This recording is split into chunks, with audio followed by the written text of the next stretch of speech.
east grew rosy with the coming day. In spite of her small vanities, Margaret had a sweet and a pious nature, which unconsciously influenced her sisters, especially Jo, who loved her very tenderly and obeyed her because her advice was so gently given.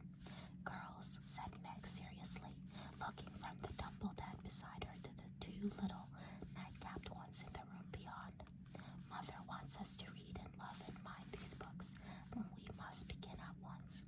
We used to be faithful about it, but since Father went away and all this war trouble unsettled us, we have neglected many things. You can do as you please, but I shall keep my book on the table here and read a little every morning as soon as I wake, for I know it will do me good and help me through the day." Then she opened her new book and began to read. Jo put her arm around her and, leaning cheek to cheek, read also, with the quiet expression so seldom seen on her restless face. "How good Meg is. Come, Amy, let's do as they do. I'll help you with the hard words, and they'll explain things if we don't understand," whispered Beth, very much impressed by the pretty books and her sister's example. "I'm glad mine is blue," said Amy, and then the rooms were very still while the pages were softly turned and the winter sunshine crept in to touch the bright heads and serious faces with a Christmas greeting. "Where is Mother?" asked Meg as she and Jo ran down to thank her for their gifts half an hour later. "Goodness only knows. Some poor creetur come a-beggin', and your ma went straight off to see what was needed. There never was such a woman for giving away fiddles and drink, clothes and a firin'," replied Hannah, who had lived with the family since Meg was born, and was considered by them all more as a friend than a servant. "She will be back soon, I guess, so do your cakes and have everything ready," said Meg, looking over the presents, which were collected in a basket and kept under the sofa, ready to be produced at the proper time. "Why, where is Amy's bottle of cologne?" she added, as the little flask did not appear. "She took it out a minute ago and went off with it to put a ribbon on it, or some such notion," replied Jo, dancing about the room to take the first stiffness off the new army slippers. "How nice my handkerchiefs look, don't they? Hannah washed and ironed them for me, and I marked them all myself," said Beth, looking proudly at the somewhat uneven letters which had cost her such labor. "Bless the child, she's gone and put Mother on them instead of M. March. How funny," cried Jo, taking up one. "Isn't it right? I thought it was better to do it so because Meg's initials are M.M., and I don't want anyone to use these but Marmee," said Beth, looking troubled. "It's all right, dear, and a very pretty idea. Quite sensible. Quite sensible, too, for no one can ever mistake now. It will please her very much, I know," said Meg, with a frown at Jo and a smile for Beth. "There's Mother. Hide the basket, quick," cried Jo, as a door slammed and steps sounded in the hall. Amy came in hastily and looked rather abashed when she saw her sisters all waiting for her. "Where have you been, and what are you hiding behind you?" asked Meg, surprised to see by her hood and cloak that lazy Amy had been out so early. "Don't laugh at me, Jo. I didn't mean anyone should know till the time came. I only meant to change the little bottle for a big one, and I gave all my money to get it, and I'm truly trying not to be selfish anymore." As she spoke, Amy showed the handsome flask which replaced the cheap one, and looked so earnest and humble in her little effort to forget herself that Meg hugged her on the spot, and Jo pronounced her a trump, while Beth ran to the window and picked her finest rose to ornament the stately bottle. "You see, I felt ashamed of my present after reading and talking about being good this morning, so I ran around the corner and changed it the minute I was up, and I'm so glad, for mine is the handsomest now." Another bang at the street door sent the basket under the sofa, and the girls to the table, eager for breakfast. Merry Christmas, Marmee. Lots of them. Thank you for our books. We read some and mean to every day," they cried in chorus. "Merry Christmas, little daughter,"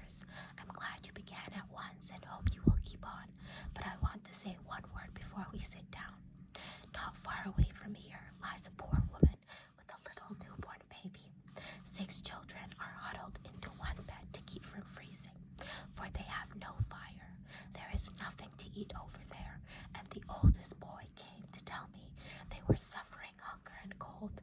My girls, will you give them your breakfast as a Christmas present?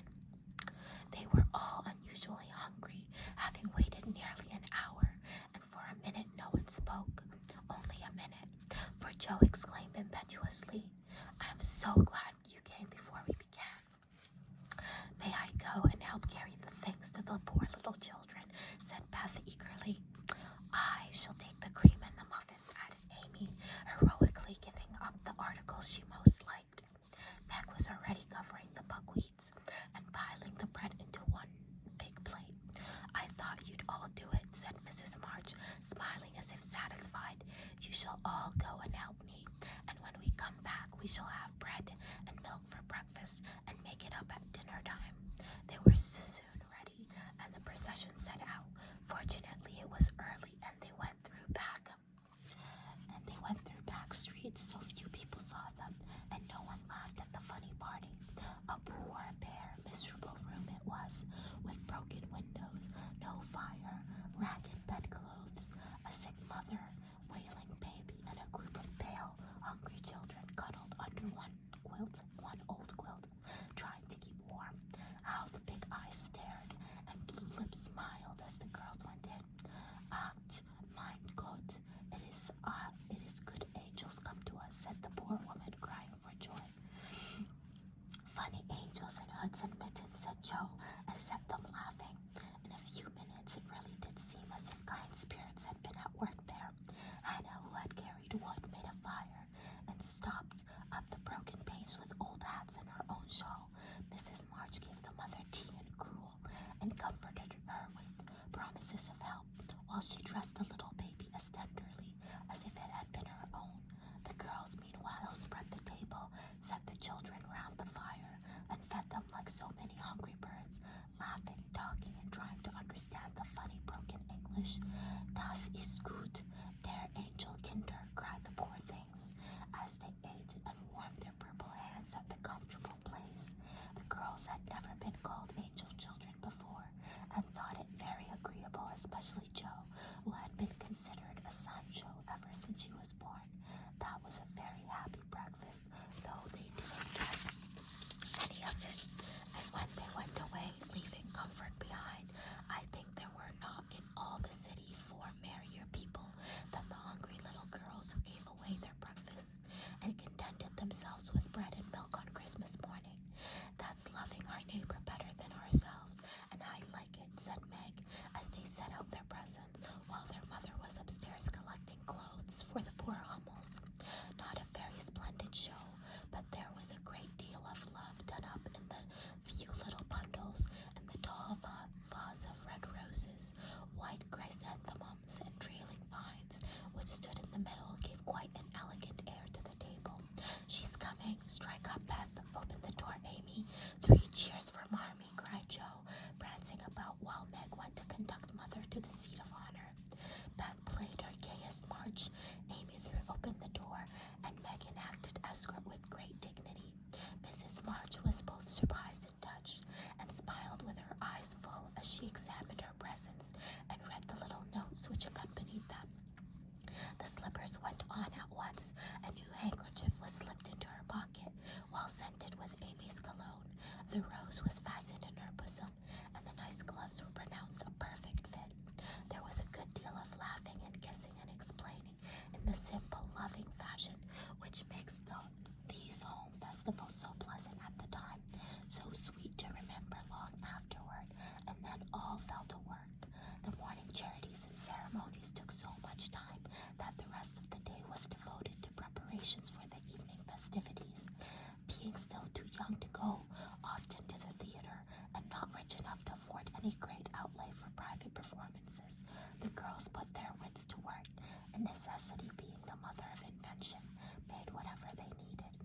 Very clever were some of their productions: pasteboard guitars, antique lamps made of old-fashioned butter boats covered with silver paper, gorgeous robes of old cotton glittering with tin spangle from a pickle factory, and armor covered with the same useful diamond-shaped bits left in the sheets when the lids of tin preserve pots were cut out. The furniture was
much agitation, he struck his forehead and burst out in a wild strain, singing of his hatred to Rodrigo, his love for Sarah, and his pleasing resolution to kill the one and win the other.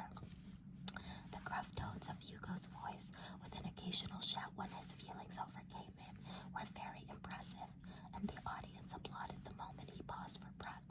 Bowing with the air of one accustomed to public praise, he stole to the cavern and ordered Hagar to come forth with commanding, "What ho, minion, I need thee." Out came Meg, with grey horsehair hanging about her face, a red and black robe, a staff, and cabalistic signs upon her cloak. Hugo demanded a potion to make Sarah adore him, and one to destroy Rodrigo. Hagar, in a fine dramatic melody, promised both, and proceeded to call up the spirit who would bring the love philter. "Hither, hither from thy home, airy sprite, I bid thee come, born of roses fed on dew. Charms and potions can thou brew. Bring me here with elfin speed the fragrant philter which I need. Make us sweet and swift and strong. Spirit, answer now my song." A soft strain of music sounded, and then at the back of the cave appeared a little figure in cloudy white, with glittering wings, golden hair, and a garland of roses on his head. Waving a wand, it sung,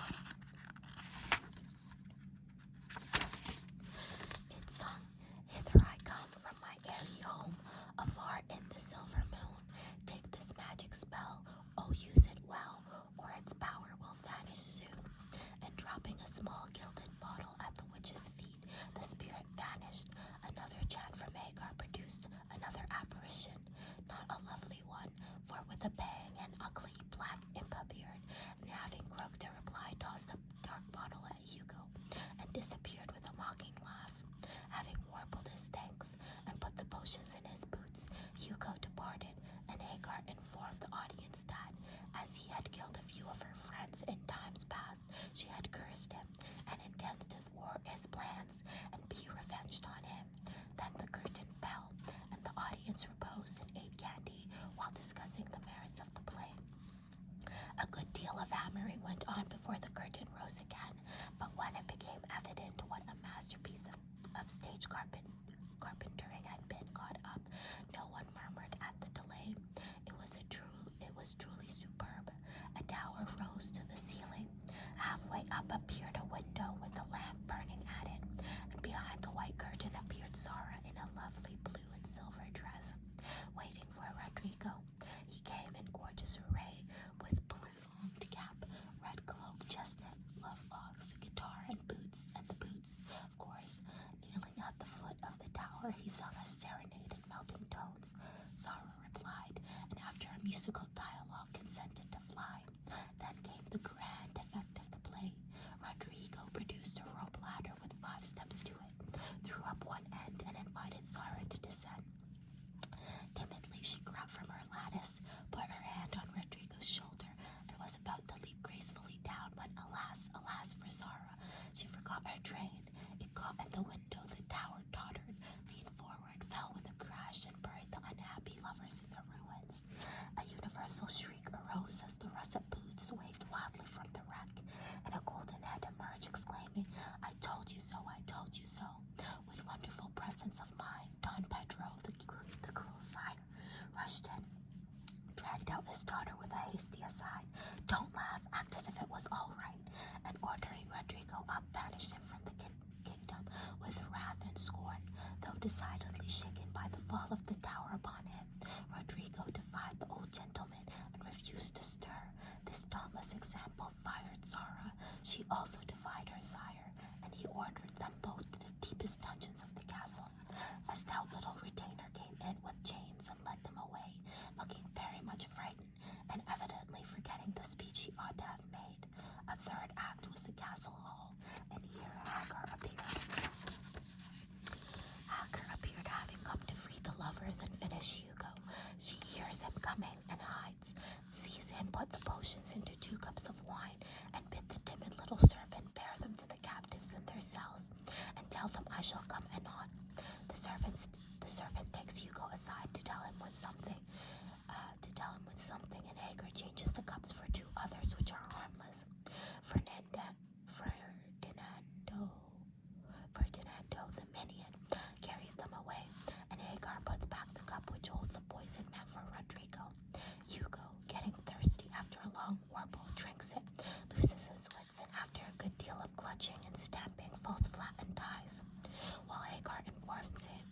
what she has done in a song of exquisite power and melody.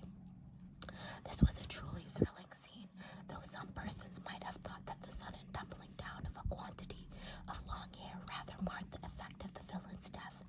He was called before the curtain, and with great propriety appeared leading Hagar, whose singing was considered more powerful than all the rest of the performance put together.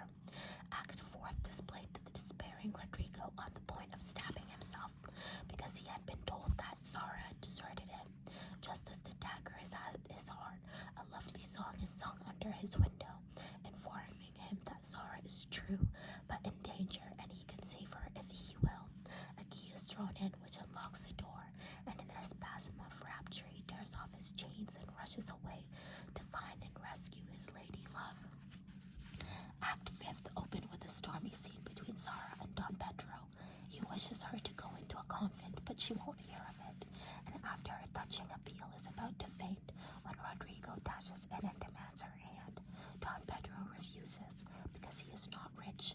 They shout and gesticulate tremendously but cannot agree, and Rodrigo is about to tear away the exhausted Sarah when the timid servant enters with a letter and a bag from Hagar, who has mysteriously disappeared. The latter informs the party that she bequeaths untold wealth to the young pair and an awful doom to Don Pedro if he doesn't make them happy. The bag is opened and several quarts of tin money showered down upon the stage, till it is quite glorified with the glitter. This entirely softens the stern sire. He consents without a murmur. All join in a joyful chorus, and the curtain falls upon the lovers kneeling to receive Don Pedro's blessing in attitudes of the most romantic grace. Tumultuous applause followed, but received an unexpected check, for the cot bed on which the dress circle was built suddenly shut up and extinguished the enthusiastic audience. Rodrigo and Don Pedro flew to the rescue, and all were taken out unhurt, though many were speechless with laughter. The excitement had hardly subsided when Hannah appeared with Mrs. March's compliments, and with the ladies walked down to supper. This was a surprise even to the actors. And when they saw the table, they looked at one another in rapturous amazement. It was like Marmee to get up a little treat for them, but anything so fine as this was unheard of since the departed days of plenty. There was ice cream, actually 2 dishes of it, pink and white, and cake, and fruit, and distracting French bonbons, and in the middle of the table 4 great bouquets of hothouse flowers. It quite took their breath away, and they stared first at the table and then at their mother, who looked as if she enjoyed it immensely. "Is it fairies?" asked Amy. "It's Santa Claus," said Beth. "Mother did it." And Meg smiled her sweetest in spite of the gray beard and white eyebrows. Aunt March had a good fit and sent the supper, cried Joe with a sudden inspiration. "All wrong. Old Mr. Lawrence sent it," replied Mrs. March. "The Lawrence boy's grandfather. What in the world put such a thing into his head? We don't know him," exclaimed Meg. "Hannah told one of his servants about your breakfast party. He is an odd old gentleman, but that pleased him. He knew my father years ago, and he sent me a polite note this afternoon, saying he hoped I would allow him to express his friendly feeling toward my children by sending them a few trifles in honor of the day. I could not refuse, and so you have a little feast at night to make up for the bread and milk breakfast." "That boy put it in his head. I know he did. He's a capital fellow, and I wish we could get acquainted. He looks as if he'd like to know us, but he's bashful, and Meg is so prim she won't let me speak to him when we pass," said Joe, as the plates went round and the ice began to melt out of sight with ohs and ahs of satisfaction. "You mean the people who live in the big house next door, don't you?" asked one of the girls. "My mother knows old Mr. Lawrence, but says he's very proud and don't like to mix with his neighbors. He keeps his grandson shut up when he isn't riding or walking with his tutor, and makes him study dreadful hard. We invited him to our party, but he didn't come. Mother says he's very nice, though he never speaks to us girls. Our cat ran away once, and he brought her back, and we talked over the fence, and were getting on capitally, all about cricket, and so on, when he saw Meg coming and walked off. I mean to know him some day, for he needs fun. I'm sure he does," said Joe decidedly. "I like his manners, and he looks like a little gentleman, so I have no